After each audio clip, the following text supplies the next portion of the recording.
Baik, di sini kami akan memaparkan tentang sistem nilai tukar atau kurs dan valuta asing. Apa sih yang dimaksud dengan nilai tukar, kurs, dan valuta asing? Yaitu perbandingan antara nilai mata uang dalam negeri dan nilai mata uang luar negeri. Penggunaan ini biasa ditemukan dalam transaksi perdagangan internasional.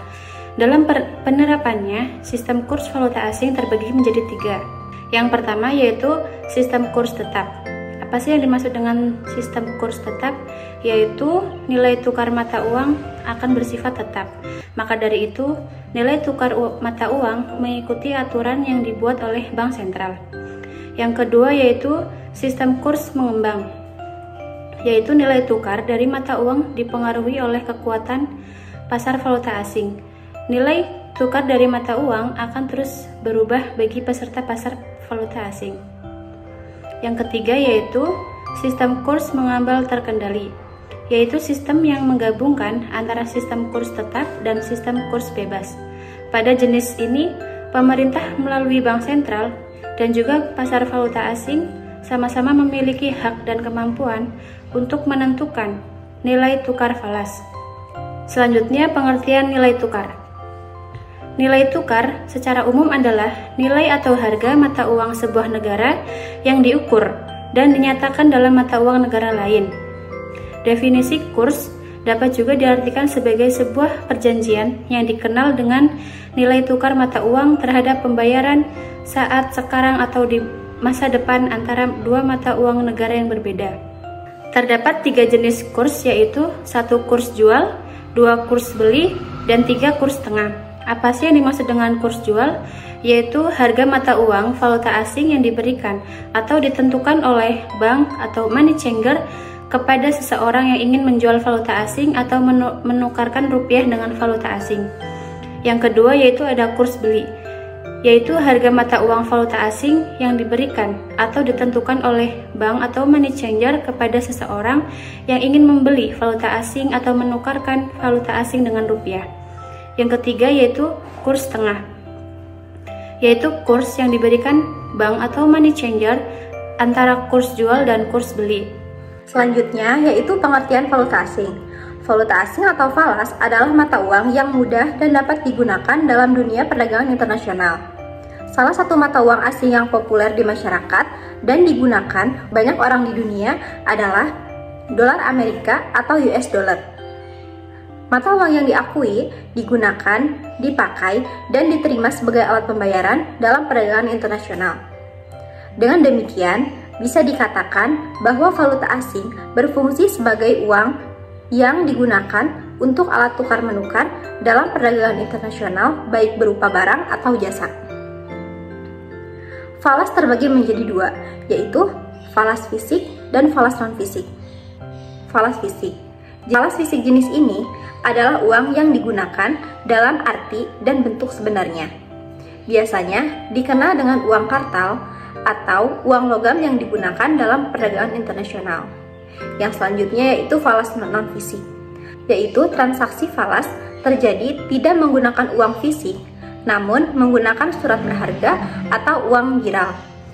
Bisa juga menggunakan wesel, cek, atau surat berharga lainnya yang bisa menggantikan uang. Di Indonesia, Bank Indonesia juga menyelenggarakan bursa falas, di mana bank-bank devisa dapat melakukan transaksi falas dengan Bank Indonesia. Kurs ditemukan oleh Bank Indonesia setiap hari dan selalu berubah-ubah. Transaksi falas antara bank devisa dapat pula dilakukan dalam bursa bebas, baik dalam negeri maupun internasional. Dalam perdagangan falas internasional, hanya mata uang yang tergolong kuat atau convertible currencies yang sering diperdagangkan. Sedangkan yang tidak termasuk dalam golongan tersebut jarang diperdagangkan. Yang termasuk ke dalam golongan mata uang yang kuat antara lain, yang pertama ada US dollar dari dolar Amerika Serikat, FRF dari francs Prancis, JPN dari yen Jepang, SFR dari francs Swiss, AUD dari dolar Australia, CAD dari dolar Kanada, dari Deutsche Mark Jerman, SGD dari dolar Singapura, HKD dari dolar Hong Kong, GBP dari pound sterling Inggris. Golongan yang kedua adalah jenis mata uang yang tergolong lemah, antara lain rupiah India, peso Filipina, dan rupiah Indonesia. Mata uang ini jarang diperjualbelikan di pasar falas. Selanjutnya itu ada tujuan melakukan transaksi falas. Ada beberapa tujuan dalam melakukan transaksi falas, baik yang dilakukan oleh perusahaan atau badan maupun individu. Tujuan-tujuan dimaksud adalah 1. Untuk transaksi pembayaran. Sebagai contoh, PT Maras sebagai importir di Indonesia melakukan pembelian sejumlah barang berupa mesin-mesin dari PT Rausch di Jerman. Pembayaran dilakukan sesuai kontrak yang telah disepakati, apakah dengan DM Jerman atau dengan rupiah. Jika pembayaran dilakukan dengan mata uang eksportir DM, maka transaksi falas akan terjadi di Indonesia atau importir dengan pembelian DM Jerman, kemudian dikirim ke Jerman untuk pembayaran. Namun, bila pembayaran dilakukan dengan mata uang pembelian di Indonesia dengan rupiah, maka transaksi jual beli terjadi di pihak eksportir di Jerman, di mana pihak eksportir harus lebih dulu menukarkan rupiah ke DM di Jerman. Yang kedua, mempertahankan daya beli. Kebijaksanaan pemerintah melaksanakan devaluasi bertujuan untuk meningkatkan ekspor sehingga barang-barang kita yang di luar negeri menjadi lebih kompetitif. Dengan melaksanakan devaluasi, maka nilai tukar rupiah diturunkan terhadap mata uang yang didevaluasikan. Akan tetapi, bagi pemegang rupiah dalam negeri, justru nilai tukar uangnya terhadap mata uang asing malah lebih turun. Akibat daya beli pun menurun jika dibandingkan dengan falas tersebut. Yang ketiga yaitu pengiriman uang ke luar negeri. Transfer ke luar negeri merupakan jasa untuk dalam pengiriman uang ke luar negeri. Sarana yang digunakan dalam pengiriman ini dapat dilakukan dengan menggunakan sarana telex, telepon, fleksibel, atau sarana lainnya. Pengiriman dapat dilakukan dengan menggunakan negara pengirim atau negara yang dikirimkan. Jika pengirim dalam mata uang negara tujuan, maka penukaran falas terjadi di negara pengirim. Demikian pula jika pengiriman dengan menggunakan negara pengirim, maka transaksi falas terjadi di negara tujuan. Yang keempat, yaitu mencari keuntungan. Transaksi falas dapat pula dilakukan untuk mencari keuntungan atau kemudahan dalam berbelanja. Sebagai pola untuk mencari keuntungan, nasabah dapat menyimpan uangnya dalam bentuk deposito falas atau giro falas. Keuntungan dalam hal ini, yakni di samping memperoleh bunga, nasabah juga akan memperoleh keuntungan dari kenaikan kurs yang terjadi secara terus-menerus. Keuntungan lainnya bagi nasabah yang menyimpan di rekening giro falas ialah nasabah dapat menarik atau mengeluarkan cek dan gilit biro dalam falas sebagai alat pembayaran. Selanjutnya yaitu pemegaran resiko. Dalam hal pemegaran resiko atau hedging, seringkali terhadap hutang dalam valuta asing. Hal ini akibat dari sering terjadinya kenaikan kurs yang terus-menerus. Kenaikan kurs ini dapat meningkatkan nilai pinjaman atau hutang jika tidak dilakukan hedging. Dalam dilakukan hedging, resiko kerugian dapat diperkecil seminimal mungkin. Yaitu selanjutnya kemudahan berbelanja. Kemudahan yang dimaksud terutama bagi mereka yang suka berpergian ke luar negeri. Kemudahan ini dapat diwujudkan dengan membeli traveler check atau cek perjalanan. Dengan membawa traveler check ini, nasabah dengan mudah dapat berbelanja di berbagai tempat dan di berbagai negara. Kemudian, nominal traveler check pun mengikuti kurs yang terus berkembang. Jenis-jenis transaksi falas. Dalam jual beli antar bank dengan nasabah seperti bank notes, traveler check, rekening giro falas atau deposito falas, penyerahannya dapat dilakukan pada saat transaksi dilakukan. Namun, untuk transaksi falas yang dilakukan dalam perdagangan internasional, tidak selamanya penyerahan dapat dilakukan pada saat transaksi.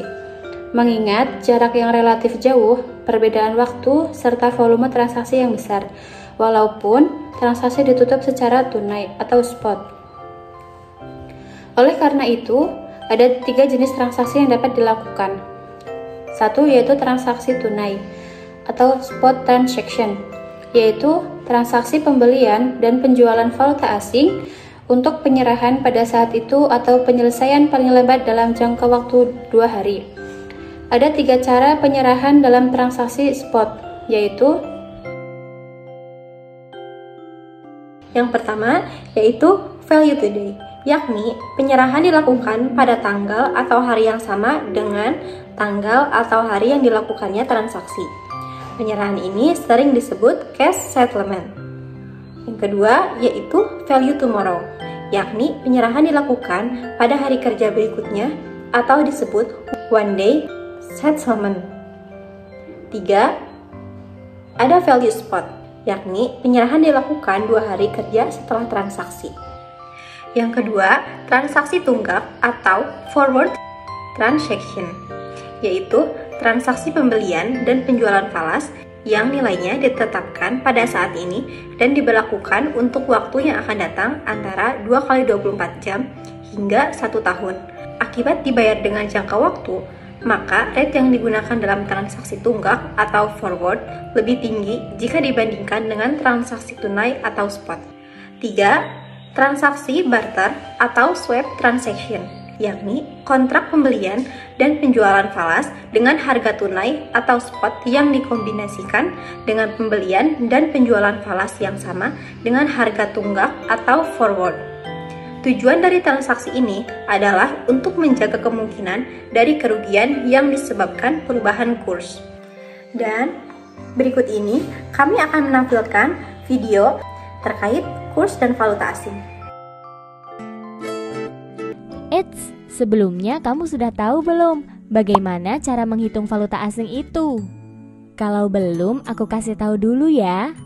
Sekarang bayangkan dirimu sebagai seorang teller bank.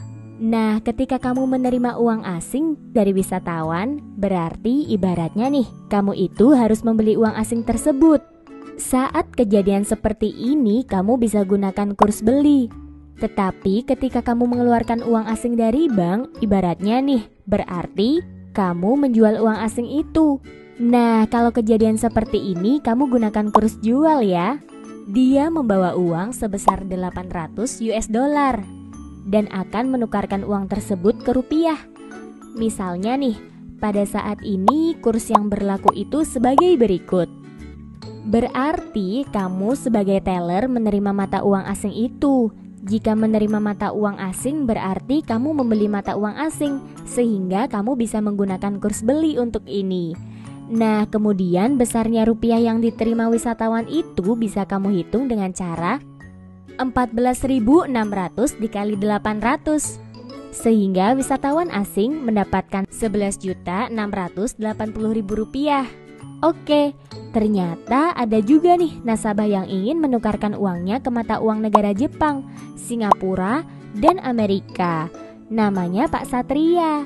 Dia membutuhkan dana 500 dolar Amerika, 200 dolar Singapura, dan 400 yen. Kamu otomatis langsung melihat berapa kurs jual dan kurs beli di masing-masing negara tersebut.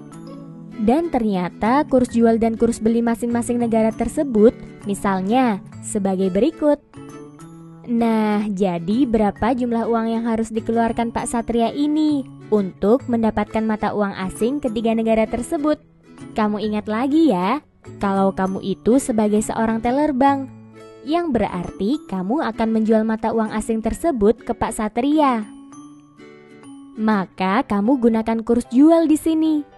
Oke, kita hitung satu persatu yuk.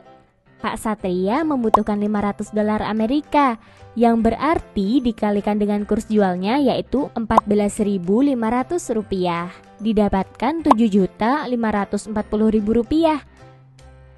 Kemudian yang kedua, Pak Satria membutuhkan 200 dolar Singapura, yang berarti dikalikan dengan kurs jualnya yaitu 10.800 rupiah, didapatkan 2.160.000 rupiah.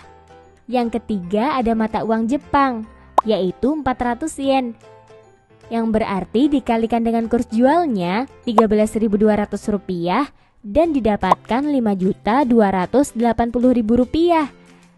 Nah, setelah itu dijumlahkan dan totalnya sebesar 14.980.000 rupiah. Jadi Pak Satria ini membutuhkan uang sebesar 14.980.000 rupiah untuk melakukan perjalanan dinas ke 3 negara tersebut. Oke, sampai sini sudah paham kan bagaimana menghitung valuta asing itu? Semoga bermanfaat ya.